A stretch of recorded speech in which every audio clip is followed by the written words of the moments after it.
what's black mold and how's that compared to like regular mold? Like what either one or whoever wants to take that answer. Like give us the 101 as far as if somebody just never knew what either, like just kind of break that down. Sure. I'll take this one, Devin. I deal with this a lot. So it's kind of interesting. In our industry, in the mold industry, they teach us not to focus on black mold or any color of mold. Basically, the rule in our industry is mold does not belong in a healthy home, no matter what kind of mold it is. There's no good mold. There's no bad mold. Like mold just really doesn't belong in a healthy home. Treat it all the same. And that's true because, okay, black mold causes allergies, but there's lots of other molds that cause allergies as well. So best to just kind of treat it all the same, clean it up, remove it, and so forth. Black mold is a specific type of mold. It's called 𝗥𝗲𝗄𝗏𝗃. It's one of the more allergenic types of mold that can cause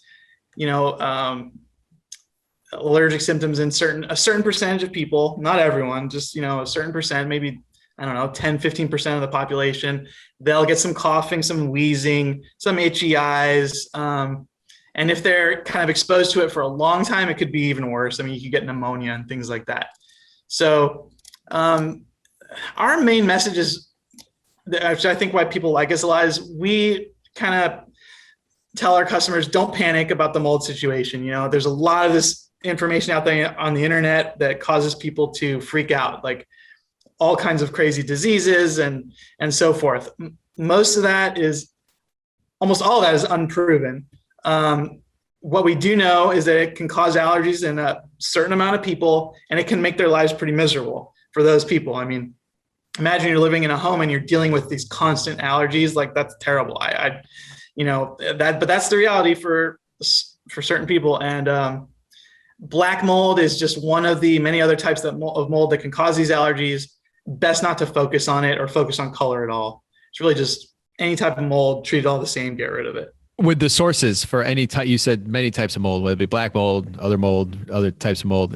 Again, back to moisture and water issue. The source is something liquid or something water driven, correct? Yeah. So no matter what the source, it's not this type of mold grows on special drywall. Exactly. Like no. It's like there's black mold spores floating around in all of our apartments right now. It just depends on which spore landed on that wet drywall at that time and started to grow a colony. It really doesn't really matter the place, the drywall or whatever different type of material. It's sort of like happenstance by chance. I guess I don't know if I answered that well, but it really doesn't matter what it grows on.